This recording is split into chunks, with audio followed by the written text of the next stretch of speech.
नमस्कार मेरे प्यारे साथियों, एकेडमी ऑफ टीचर्स में आप सभी का स्वागत है।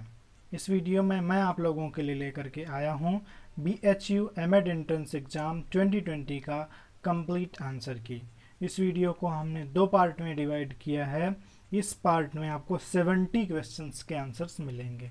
जिस प्रकार से आप लोग थंबनेल में देख रहे हैं कि इसे रिवाइज्ड मैंने लिखा है, तो रिवाइज्ड होने का मतलब ये है कि डिफरेंट आंसर कीज जो हैं उनके अंदर जो कमियां थी उनको हटाते हुए इसे सॉल्व किया गया है।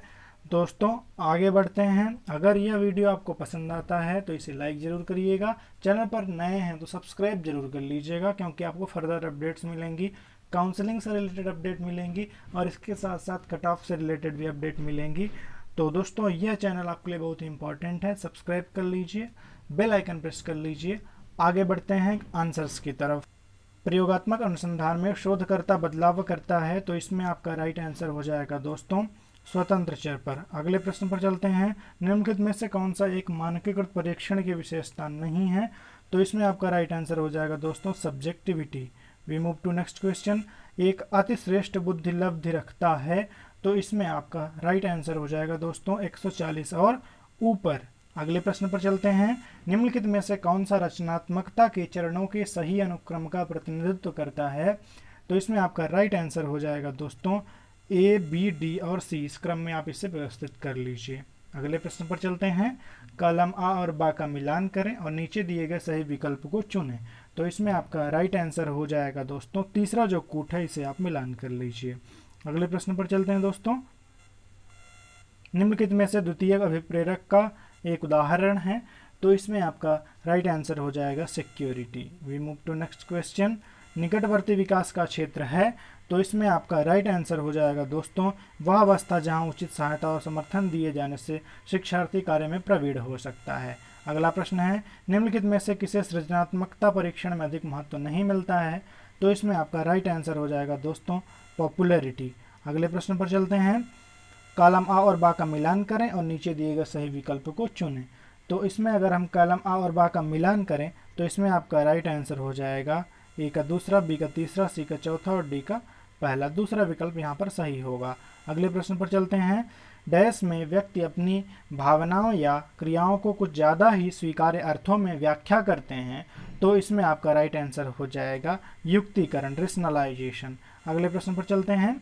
Read the statement A and B and choose the correct option, तो इसमें आपका राइट आंसर हो जाएगा दोस्तों statement A is true but statement B is false. दोस्तों ये आंसर की तैयार की गई है BHU एजुकेशन फैकल्टी के रिसर्च स्कॉलर्स द्वारा, तो इसमें रिसर्च स्कॉलर्स का योगदान है, तो इसमें आप समझ सकते हैं कि गलती होने की गुंजाइश कम से कम है। आगे बढ़ते हैं दोस्तों। निम्नलिखित में से विषम खोजें, तो इसमें आपका राइट आंसर हो जाएगा दोस्तों पियाजे। पियाजे जी अलग हैं इनमें से। थर्स्टन, स्पीयरमैन और गिलफर्ड जो हैं एक ही सोसाइटी से भी, एक ही स्कूल से बिलोंग करते हैं। अगले प्रश्न पर चलते हैं। सामूहिक एकालाप की विशेषता है, तो इसमें आपका राइट आंसर हो जाएगा दोस्तों पूर्व परिचालन चरण। अगले प्रश्न पर चलते हैं। निम्नलिखित में से कौन सा सृजनात्मक परीक्षण का उदाहरण नहीं है, तो इसमें आपका राइट आंसर हो जाएगा दोस्तों कोह ब्लॉक डिजाइन टेस्ट। अगले प्रश्न पर चलते हैं। निम्नलिखित में से विषम खोजें, तो इसमें आपका राइट आंसर हो जाएगा दोस्तों कैटल। अगले प्रश्न पर चलते हैं। Read the statement A and B and choose the correct option. Statement A जो है एक क्रॉस अनुभागीय अध्ययन बता सकता है कि एक व्यक्ति समय के साथ कैसे बदलता है, और स्टेटमेंट बी है अनुदैर्ध्य अध्ययन कम खर्चीले और समय देने वाले होते हैं, तो इसमें आपका राइट आंसर हो जाएगा दूसरा बोथ स्टेटमेंट आर फॉल्स। अगले प्रश्न पर चलते हैं। थर्स्टन के अनुसार प्राथमिक बुद्धि योग्यताओं की संख्या कितनी है, तो इसमें आपका राइट आंसर हो जाएगा दोस्तों दूसरा 7। अगले प्रश्न पर चलते हैं। साइमन बिने का पहला बुद्धि परीक्षण किसमें प्रकाशित किया गया था, तो इसमें आपका राइट आंसर हो जाएगा 1905। अगले प्रश्न पर चलते हैं।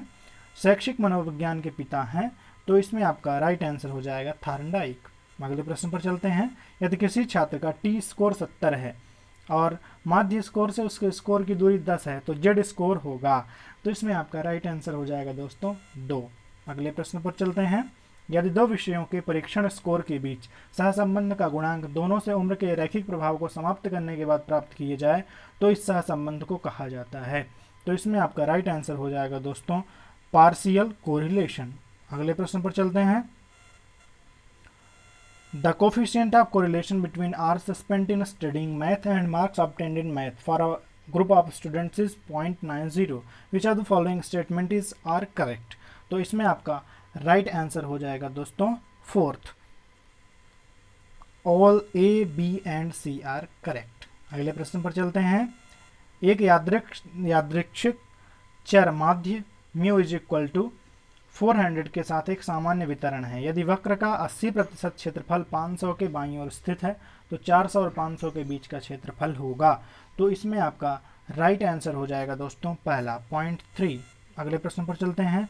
मान लीजिए कि अंक माध्य 70 और मानक विचलन 10 के साथ सामान्य रूप से बंटित है। x का मान जिससे कि 84% मान से बड़े हैं लगभग, तो इसमें आपका राइट आंसर हो जाएगा दोस्तों 74। अगले प्रश्न पर चलते हैं। वह संबंध चुने जो सच ना हो, तो इसमें आपका राइट आंसर क्या होगा अभी तक क्लियर नहीं है दोस्तों, ये गलत हम आपको नहीं बता सकते। अगला प्रश्न है विचरण गुणांक निम्न में से किसको मापने के लिए उपयोग किया जाता है? तो इसमें आपका राइट आंसर हो जाएगा दोस्तों दूसरा ओनली बी, मतलब प्रति इकाई माध्य के मानक विचलन के लिए इसका उपयोग किया जाता है। अगला प्रश्न है अंग्रेजी और गणित अंकों के माध्य क्रमशः 50 और 60 के साथ प्रसामान्य हैं। दोनों पेपर के लिए अंकों का विचरण 100 है। यदि 100 छात्र परीक्षा में उपस्थित हुए तो अंग्रेजी में गणित के औसत से कम स्कोर करने वाले छात्रों की संख्या होगी। तो इसमें आपका राइट आंसर हो जाएगा दोस्तों 50। अगले प्रश्न पर चलते हैं। निम्न तालिका में एक परीक्षा में उपस्थित एक कक्षा के छात्रों के परिणाम का वर्णन किया गया है। यदि पेपर 1, पेपर 2 और पेपर 3 में किसी छात्र का जेड स्कोर क्रमशः -2, 2 और 2 था तो उसके द्वारा प्राप्त अंकों का प्रतिशत था। तो इसमें आपका राइट आंसर हो जाएगा दोस्तों 76.67%। अगले प्रश्न पर चलते हैं। निम्न वक्तव्यों में से सही वक्तव्य चुनें। तो इसमें आपका राइट आंसर होगा दोस्तों चौथा, सी और डी सही वक्तव्य हैं। अगले प्रश्न पर चलते हैं। मानक सामान्य वितरण के लिए कुर्टोसिस के गुणांक का मान है। तो इसमें आपका राइट आंसर हो जाएगा दोस्तों केवल ए सही है, मतलब 3 होगा। अगले प्रश्न पर चलते हैं। डेटा सेट के सभी अवलोकन नकारात्मक हैं और इसका विचरण 0.9 है। डेटा सेट का मानक विचलन लगभग है। तो इसमें आपका राइट आंसर हो जाएगा दोस्तों 0.9। अगले प्रश्न पर चलते हैं। एक क्लास टेस्ट में अधिकांश छात्रों ने उच्च और कुछ ने कम अंक हासिल किए। यदि अंकों के माध्य, माध्यिका और बहुलक की गणना की जाए तो निम्न में से कौन सा कम होगा? तो इसमें आपका राइट आंसर हो जाएगा दोस्तों माध्य। अगले प्रश्न पर चलते हैं। एक अध्ययन में 20 लोगों का मोबाइल नंबर के समंक प्राप्त किए गए। निम्नलिखित में से कौन सा समंकों के माप पैमाने के बारे में सही है? तो इसमें आपका राइट आंसर हो जाएगा दोस्तों पहला, मीन्स ए इज ट्रू। अगले प्रश्न पर चलते हैं। नामित चर के लिए कौन सर्वाधिक उपयुक्त केंद्रीय प्रवृत्ति की माप है? तो इसमें आपका राइट आंसर हो जाएगा दोस्तों मोड। अगले प्रश्न पर चलते हैं। बहुलक निकालने की ग्रुप विधि का प्रयोग करते हैं जब? तो इसमें आपका राइट आंसर हो जाएगा चौथा, मतलब इसमें जो विकल्प हैं उनमें देखें तो चौथा होगा all A B and C is true. अगले प्रश्न पर चलते हैं। 100 अंकों वाले एक परीक्षा में सम्मिलित 1000 छात्रों में मिस्टर एक्स का शतमक स्कोर 80 था। उत्तर कुंजी में संशोधन कर प्रत्येक छात्र के अंकों में 10 अंकों की बढ़ोतरी हो गई। मिस्टर एक्स का नवीन शतमक स्कोर क्या होगा? तो इसमें आपका राइट आंसर हो जाएगा दोस्तों 80। अगले प्रश्न पर चलते हैं। निम्न वक्तव्यों को ध्यानपूर्वक पढ़ें जो कि सतत चर के माध्य, मध्यिका एवं बहुलक से संबंधित हैं। तो इसमें आपका राइट आंसर होगा दोस्तों पहला, मतलब केवल सी ही सही है। माध्य, मध्यिका, माध्य और बहुलक के मध्य आता है। अगले प्रश्न पर चलते हैं। निम्न में से कौन एक चर के सभी समंकों पर निर्भर नहीं करता है? तो इसमें आपका राइट आंसर हो जाएगा मीडियन। अगला प्रश्न है दोस्तों। In a modern classroom teacher acts as. तो मॉडर्न क्लासरूम में टीचर जो होता है वो उसका फोल्डर का काम करता है। अगले प्रश्न पर चलते हैं। निम्न में से कौन सा समस्या समाधान विधि का दूसरा पद है? तो इसमें आपका राइट आंसर हो जाएगा दोस्तों समस्या का परिभाषीकरण। ये जो है इसमें आपका राइट आंसर होगा। अगले प्रश्न पर चलते हैं। फ्रॉम नोन टू अननोन, तो ये क्या है? इसमें आपका राइट आंसर हो जाएगा दोस्तों शिक्षण का एक सूत्र है, is a maxim of teaching. अगला प्रश्न है, किन 3 चरणों द्वारा शिक्षण प्रक्रिया को व्यवस्थित रूप से प्रदर्शित किया जा सकता है? तो इसमें आपका राइट आंसर हो जाएगा दोस्तों दूसरा, पूर्व क्रिया, अंतः क्रिया एवं उत्तर क्रिया अवस्था। अगले प्रश्न पर चलते हैं, शैक्षणिक प्रक्रिया उद्देश्यपूर्ण, रुचिपरक एवं प्रभावी बनाई जा सकती है? तो इसमें आपका राइट आंसर हो जाएगा दोस्तों तीसरा, multi sensory instructional approach should be used for instruction. अगले प्रश्न पर चलते हैं, अनुदेशन तकनीकी की सर्वोत्कृष्ट परिभाषा हो सकती है? तो इसमें आपका राइट आंसर हो जाएगा दोस्तों, निर्धारित अनुदेशनात्मक उद्देश्यों की प्राप्ति के लिए प्रयुक्त माध्यम, विधि एवं उपकरण। अगले प्रश्न पर चलते हैं, विज्ञान एवं तकनीकी के प्रयोग को कब शैक्षिक तकनीकी कहा जा सकता है? तो इसमें आपका राइट आंसर हो जाएगा दोस्तों, जब शैक्षिक संस्थानों में तकनीकी आधारभूत संरचना का विकास हो। अगले प्रश्न पर चलते हैं, स्वयं से संप्रेषण को क्या कहते हैं? तो इसमें आपका राइट आंसर हो जाएगा दोस्तों अंतरा वैयक्तिक संप्रेषण। अगले प्रश्न पर चलते हैं, ह्यूरिस्टिक का क्या अर्थ है? तो इसमें आपका राइट आंसर हो जाएगा दोस्तों टू इन्वेस्टिगेट, खोजना। अगले प्रश्न पर चलते हैं, निम्न में से कौन सा शिक्षण अधिगम की त्रिकोणीय प्रक्रिया का केंद्रीय भाग नहीं है? तो इसमें आपका राइट आंसर हो जाएगा टीचिंग मेथड। अगले प्रश्न पर चलते हैं, सूक्ष्म शिक्षण के सही चरणों का क्रम पहचाने?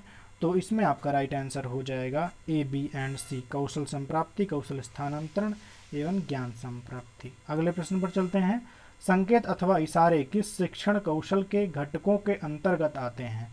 तो इसमें आपका राइट आंसर हो जाएगा दोस्तों उद्दीपन परिवर्तन कौशल। ब्लूम के वर्गीकरण का कौन सा पक्ष आहरण, अनुक्रिया तथा अनुमूल्यन इत्यादि से संबंधित है? तो इसमें आपका राइट आंसर हो जाएगा दोस्तों चौथा, भावात्मक पक्ष। अगले प्रश्न पर चलते हैं, शिक्षण प्रतिमानों का कौन सा घटक शिक्षक के सामान्य मानवीय कौशलों के अतिरिक्त आवश्यकताओं का वर्णन करता है? तो इसमें आपका राइट आंसर हो जाएगा सपोर्ट सिस्टम। अगले प्रश्न पर चलते हैं, संप्रत्या संप्राप्ति प्रतिमान के प्रमुख विचारक अथवा सिद्धांतवादी कौन थे? तो इसमें आपका राइट आंसर हो जाएगा दोस्तों जेरोम एस ब्रूनर। अगला प्रश्न है दोस्तों, ब्लूम के संशोधित वर्गीकरण में इनमें से कौन सा नया जोड़ा गया उद्देश्य है? तो इसमें आपका राइट आंसर हो जाएगा दोस्तों अंडरस्टैंडिंग। अगले प्रश्न पर चलते हैं, एनसीईआरटी के मूल वर्गीकरण में शिक्षण उद्देश्यों के कितने वर्ग दिए गए हैं? तो इसमें आपका राइट आंसर हो जाएगा दोस्तों 7। अगले प्रश्न पर चलते हैं, कौशल प्राप्ति के लिए आकार और अवधि के आधार पर न्यूनीकृत शिक्षण क्या कहलाता है? तो इसमें आपका राइट आंसर है दोस्तों माइक्रो टीचिंग। अगले प्रश्न पर चलते हैं, हिच हाइकिंग शब्द किस तकनीक से संबंधित है? तो इसमें आपका राइट आंसर हो जाएगा ब्रेनस्टॉर्मिंग। अगले प्रश्न पर चलते हैं, इनमें से कौन सा क्रम एक अनुदेशन प्रौद्योगिकी विद के कार्यों का सही क्रम है? तो इसमें आपका राइट आंसर हो जाएगा दोस्तों सी, डी, ए एंड बी। अगले प्रश्न पर चलते हैं, मैकाले मिनट्स किस वर्ष में आया? तो इसमें आपका राइट आंसर हो जाएगा दोस्तों 1835। अगले प्रश्न पर चलते हैं, किस वर्ष में राष्ट्रीय ज्ञान आयोग का गठन किया गया? तो इसमें आपका राइट आंसर हो जाएगा दोस्तों जून 2005। अगले प्रश्न पर चलते हैं, कौन सा एक डीम्ड विश्वविद्यालय नहीं है? तो इसमें आपका राइट आंसर हो जाएगा दोस्तों विश्व भारती। अगले प्रश्न पर चलते हैं, आरटीई कब लागू किया गया? तो आरटीई लागू किया गया था दोस्तों वर्ष 2010 में, 1 अप्रैल 2010 को। एनसीईआरटी का क्षेत्रीय केंद्र स्थापित नहीं है, तो इसमें आपका राइट आंसर हो जाएगा दोस्तों वाराणसी में। अगले प्रश्न पर चलते हैं, RUSA स्टैंड्स फॉर? तो रूसा का फुल फॉर्म हो जाएगा दोस्तों राष्ट्रीय उच्चतर शिक्षा अभियान। अगले प्रश्न पर चलते हैं, राष्ट्रीय मुक्त विद्यालय स्थापित हुआ? तो इसमें आपका राइट आंसर होगा नवंबर 1989 में। नवोदय विद्यालय संचालित होते हैं, तो नवोदय विद्यालय को संचालित करने का काम करता है NVS। अगले प्रश्न पर चलते हैं, कैब का विस्तार क्या है? तो इसमें आपका राइट आंसर हो जाएगा दोस्तों central advisory board of education. अगले प्रश्न पर चलते हैं, ऑपरेशन ब्लैक बोर्ड का उद्देश्य था? तो ऑपरेशन ब्लैक बोर्ड का उद्देश्य था प्राथमिक शिक्षा में गुणवत्ता सुधार। अगला प्रश्न है, मुदालियर कमीशन शिक्षा के किस स्तर से संबंधित है? तो मुदालियर कमीशन जो है आपका माध्यमिक शिक्षा से संबंधित है, इसलिए दूसरा विकल्प सही होगा। अगला प्रश्न है, ग्रामीण विश्वविद्यालयों की स्थापना का सुझाव किसके द्वारा दिया गया?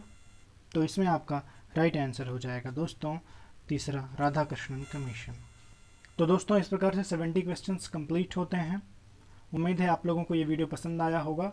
अगर ये वीडियो आपको पसंद आया तो इसे लाइक करना मत भूलिएगा, क्योंकि आप लाइक करते हैं तो हमें जो है एक प्रकार से प्रोत्साहन मिलता है।